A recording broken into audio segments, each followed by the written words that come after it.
Welcome back to ReadingBear. Today, we will take a look at some new malicious compliance stories.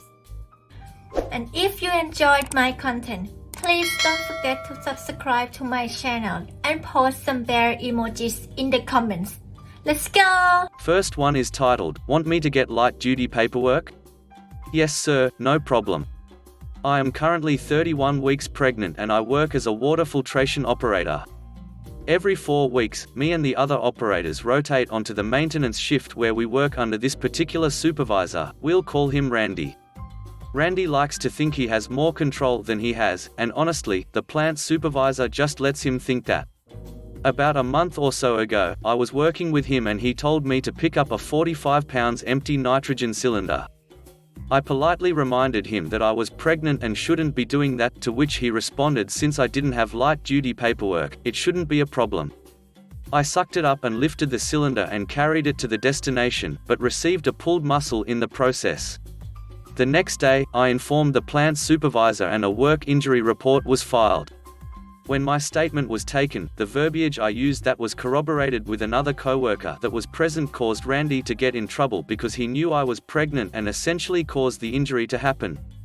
They took me to a nurse to make sure that my baby was fine and that I was okay and was not experiencing any complications from the injury. I wasn't, other than being in pain if I moved too much. They sent me back on my way and the plant supervisor put me on desk duty for the day. Randy was livid, of course, because he lost some of his manpower on the maintenance team. He made a fuss about me not having light-duty paperwork, saying that if I didn't have it then I should be capable of doing the work that is needed around the plant. I was capable, I just used common sense. Prior to this incident, I did my job to the fullest within the limitations of my body, which wasn't that much. I rested when I needed to, didn't lift more than my body would allow, and most importantly, I was the only female out of 7 employees, so my other coworkers were more than willing to help me if I asked, which wasn't that often. So the plant supervisor called me into his office and requested that I go get my light-duty papers from the doctor as soon as possible. That's the only way he could protect me from getting further hurt at work. I told him I understood and made the call to the doctor's office and picked it up that afternoon. I got the paperwork that was supposed to keep Randy quiet and it restricted me as such. No stooping more than 2 times an hour. No climbing ladders or poles at all. No climbing more than 3 flights of stairs a shift. No lifting more than 25 pounds. No standing more than 30 minutes out of each hour. And limited contact with chemicals. These orders, of course, make it very difficult for me to do my job fully, as it basically limits me to either desk work or general cleaning. Now, I know this list is BS because I can definitely stoop more than 2 times in an hour. I may be out of breath coming back up, but I can do it. And the climbing more than 3 flights of stairs is ridiculous because that means I can't do all of my rounds. Someone else has to do the last set for me because you climb a set of stairs every time. Under normal circumstances, I would be more than happy to bend the rules here to make everyone's lives easier, but honestly, since he's the one who witched and moaned for me to get this paperwork, I plan to make full use of it. So far, since I've received this paperwork, I keep a checklist of all of the things I can't do and fill it like a bingo card. If I fill all of the things, to the office I go because that means I can't do any more physical work on shift. And he has a bad habit of tossing a lot of work my way at the beginning of my shifts. Next one is titled, "Do a better job at logging in my hours?" I can do that with a smile on my face. This happened a while ago, and I've since moved jobs. Basically, every employee in my department was supposed to log their work hours and the project they were working on. When I first joined the company, I noticed that there was an inbuilt timer in the software which you can stop to get accurate logs. But I asked my bosses and other employees around, and everyone told me that no one uses it, and everyone fills in the log EOD or first thing in the morning next day. I was cool with that. So I started logging my time just like everyone else. Things were fine for quite a while, till I started putting in more and more hours to get work done. Fast forward to that fateful day, I get called by management. They tell me that my logging seems dishonest and deliberately misleading. I got told off saying they rely on these numbers to plan deadlines for the future, only on paper, not in practice, and that I'm cheating the company. They instructed me to only use the timer the next day on, and nothing else. I should probably mention that the way I logged time till then was rounded down to 30-minute increments, just out of personal preference. For example, if a meeting lasted 45 minutes, I'd more often than not log 30 minutes. On top of that, I used to remove an hour off the top just as an eyeball figure for lunch and smoke breaks, because on average that's how long it took. And I should add that everyone, including my bosses, used to log time similarly. The company had trusted us to not be dishonest with it, and generally, it worked out fine. Anyway, that day on, I started using the timer for everything, 10-minute briefing. Going into the log, 5-minute company call, logged. Started eating in 15 minutes instead of 30, cut down smoke breaks from 2 to 1, etc. Basically, I made sure almost every minute between my in and out times would be accounted for. They also maintained a timestamp of all the times someone enters and exits the office, which they combined with the log to check. I made sure I was not being dishonest in any way and just logging my actual work times. As you can guess, all the 11-hour overtime days piled up pretty quick, and at the end of the month, I got called by management again. My boss and his boss were both there. My boss was furious, demanding to know how my overtime hours had nearly doubled from previous months. I just said I don't know, I'm using the timer just like I was instructed to. I told them to go through my in and out times, my breaks, my deliverables, and when the timer was started and stopped to check if I was being dishonest or not. They sent me away after yelling at me a bit more, threatening termination if I was wrong. The next day, my boss told me to stop using the timer again and apologized for calling me dishonest. I stopped using it, but I told him that now I knew more accurately how long my stuff takes, so I'll be logging accordingly even if I do so manually. Next one is titled, Karen Can't Handle the Heat. So I used to work as a waiter in an Indian restaurant. Every now and again we used to get a couple that would come in and always tried to impress each other with how spicy they can handle their curry. Today the girlfriend, Karen, went for a Rogan Josh, not spicy, and the boyfriend went for a Jalrezi. They also ordered a Pepsi Max each. So I went back to the kitchen and 20 minutes later brought out the meals. 5 minutes later, lo and behold, the girlfriend told me it wasn't spicy enough. So I went back and go her a madras, pretty spicy. I saw her try it and obviously struggle a little, but she still said she wanted something hotter. So I went back, told the chef, and bought out a vindaloo, the hottest curry you could get at the establishment. The second it touched her tongue she went crazy, shouting at me and demanding that I get her some water and then milk. When she finally calmed down they tried to leave, but my manager stopped them and made them pay. All in all drinks, the 4 curries and poppadoms, it was around £70 to £80. They haven't been back since. Next one is titled, You Take My Fishing Spot, I'll Make Sure You Don't Catch Anything.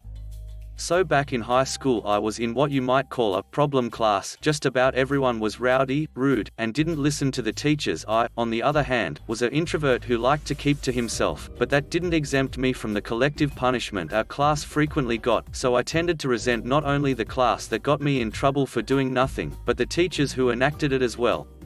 One day the school decided to take a new direction in punishment and started what they called enrichment activities. Instead of giving us extra homework or detention, they'd send us on field trips to local areas to do different activities like cleaning up litter or volunteering at a soup kitchen. I loved this because not only was I getting less homework, but I often didn't need to be around my classmates, who would take this time to goof off with their own friend groups. Eventually our enrichment activity took us to a park outside our small city where a nature center put on a show of all the rescue animals they were allowed to bring, a big snake that was a pet but was released into the wild, a red-tailed hawk they were nursing back to health, etc. And after that we had a choice. We could either go on a long hike, or we could go fishing. I love nature, and I visit my cousin's cabin once every summer, so I chose to go fishing. I even asked beforehand if I could bring my own rod and tackle. I was told yes, especially since the school was footing the bill for the rest of the rods and the bait. So when they separated us into the 2 groups for our activities, I was kind of surprised at how small the fishing group was. It was just me and 5 others, but I figured it was for the best since less people meant less noise to scare the fish away, right? Nope.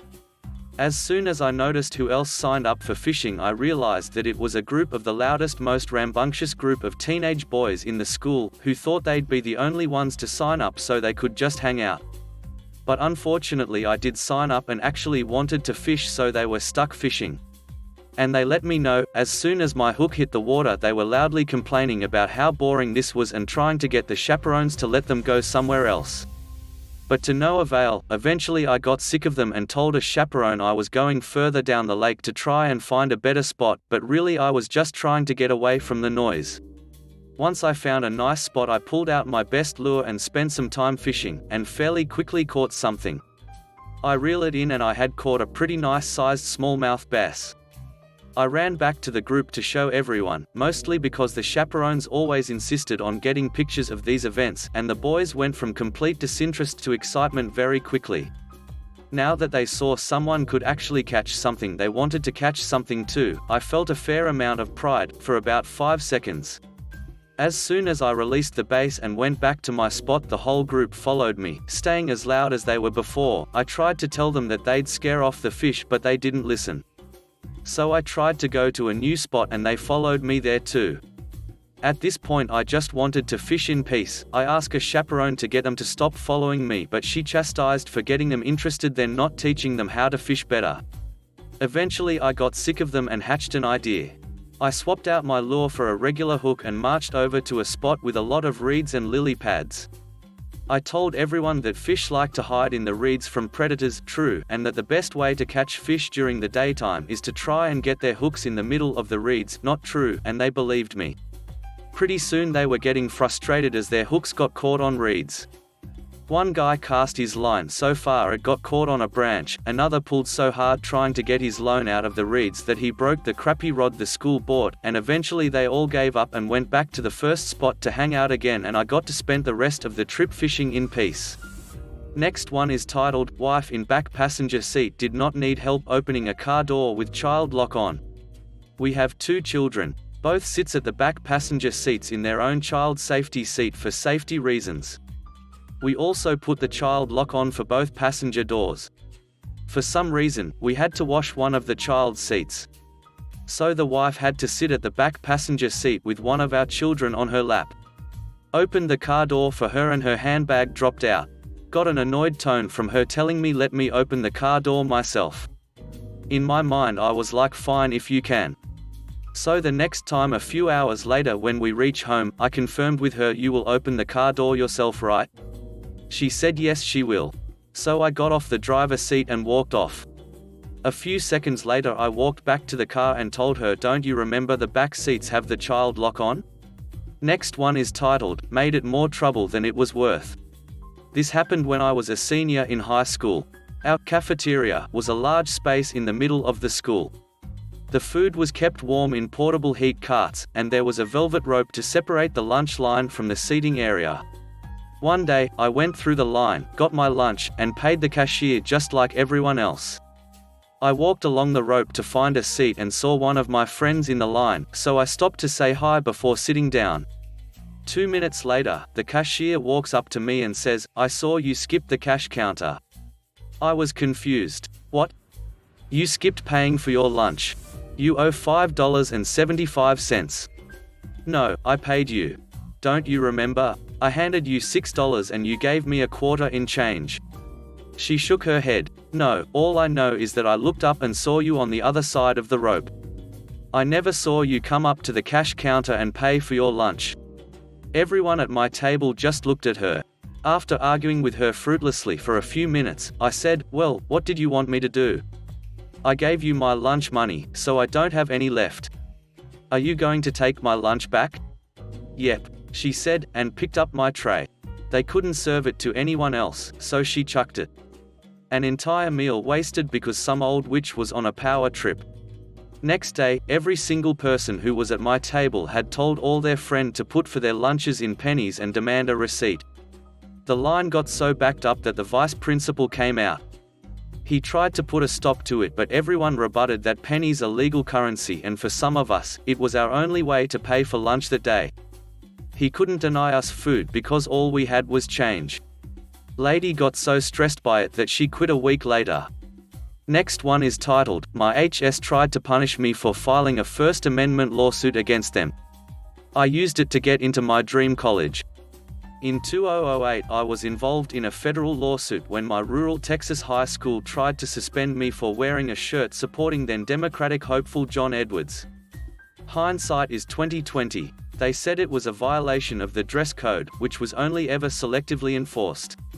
My parents had my back and agreed that it was, to quote my very white dad, redneck cracker nonsense.